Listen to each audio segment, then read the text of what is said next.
What is up, guys? Lojo Fishing back out here with Mystery Tackle Box today to talk to you guys about 3 new lures. We're going to talk about how I fish these lures, what kind of line I use, what size line, reel, rod, retrieve, and we will catch bass today, guys. That's a guarantee from me to you.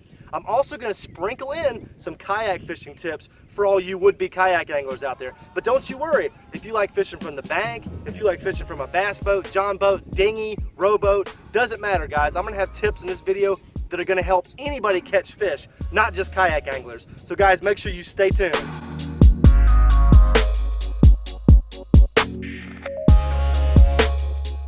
All right, guys, the first bait we're going to talk about today is going to be the ZMan custom chatterbait. It's got like a black and purple color, which is just sick. I love those dark colors when it comes to chatterbaits. Guys, this is going to be one of the most versatile baits that we talk about because it can literally be fished in any different situation and still catch fish. I prefer a 610 rod, maybe medium power, maybe medium heavy if you really need it. I fished on a medium speed bait casting reel, so I think it's just like a 6.8 to 1, but that's really just your preference. And as far as line, I always go straight fluoro. Typically go around 15 pounds. That's all just going to depend on what kind of stuff you're fishing, guys. If you're fishing heavy cover, fishing around vegetation like I am, you want to go with that heavier fluoro. That way if you get caught up in some grass or something like that, you can rip it free. One of the things I love about chatterbaits, guys, besides the fact that they are so versatile, is the fact that there is no wrong way to fish it. You know, there's really only 2 retrieves that I perform with a chatterbait, but there's literally no wrong way to do it. You've got your straight retrieve, which is I'm doing right now. That's just a slow, steady retrieve, just fast enough to where the bait is vibrating in the water, because you do want it to be shaking and vibrating. The other technique would be kind of yo-yoing it, and that's letting it fall, reeling in slack, lifting your rod tip. Letting it fall, reeling in slack, lifting your rod tip. And just doing that over and over again, yo-yoing it. That can be a really, really good presentation when the water's still a little cold. So all you Midwestern and Northern guys, definitely give that a shot.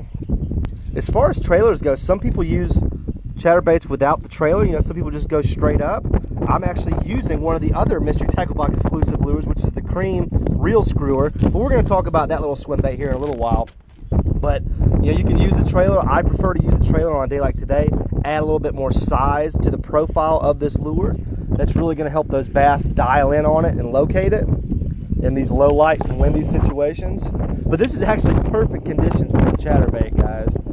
The next lure I'm going to talk to you guys about is a little cream reel screwer, the one that I teased to you a moment ago, the little Swimbait that I'm using as the trailer for my chatterbait right now.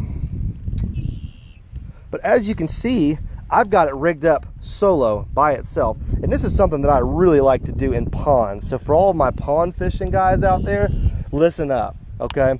It's really hard to beat a standalone little miniature swim bait like this in a pond, okay? It's really hard to beat it because you've got a lot of small bait fish in the area, and a lot of times that's what bass are feeding on. So a lot of times I'll Texas rig it like this. I'll put a small weight, not a very big weight, just enough to get it down in the water column a little bit, and I will just slow roll this thing like I'm doing right now, by brush piles, by grass, all that stuff. And I mean, they catch fish.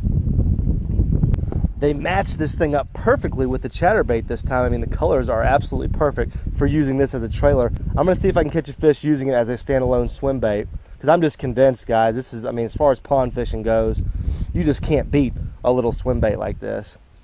So guys, while I'm sitting here trying to escape the wind, as you can see, I'm just kind of parked up against a little grass mat like this.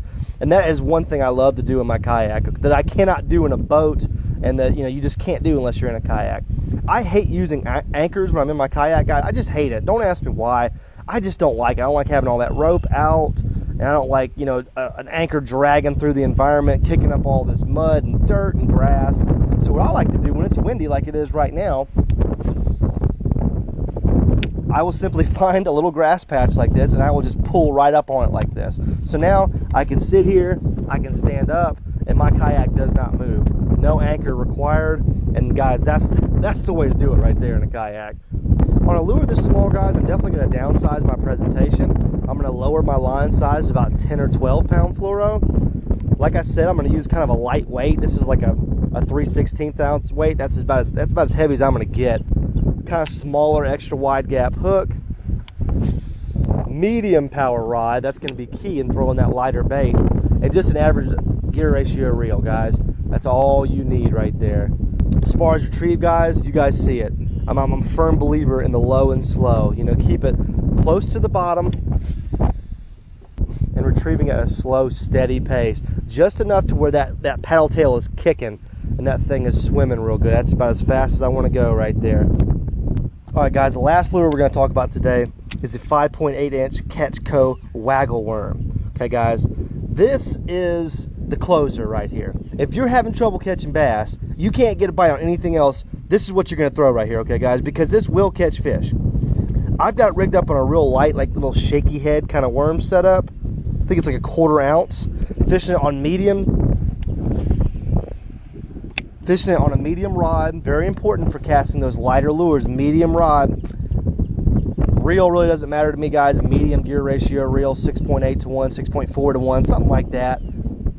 Line, we're gonna go lighter, just like we did with the standalone Swimbait. We're gonna go lighter, 10, 12 pound fluoro at the very, very most, because this is a kind of a finesse presentation, and that's why it catches so many fish, because it's a finesse bait. The fish just can't resist it.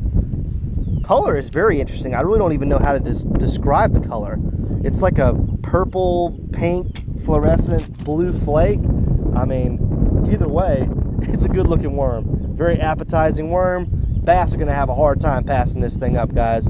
Just kind of slow dragging it, hopping it off the bottom, you know, swimming it. I've seen people swim worms like this with success. I mean, there's really just no limit to how you can fish this thing. Guys, did I tell you we were gonna catch fish or what? We caught them today, guys, on all 3 of the lures that I brought out here to kind of test out and show you guys how to fish. I hope all you guys learned something today. I know I learned something every time I go out. I hope you kayak anglers out there, or people wanting to get involved in kayak angling, maybe you learned a thing or two. This is Lojo Fishing once again signing out from Mystery Tackle Box. I'll be around, guys, in my kayak, sticking big bass. That's what I do. Guys, take care.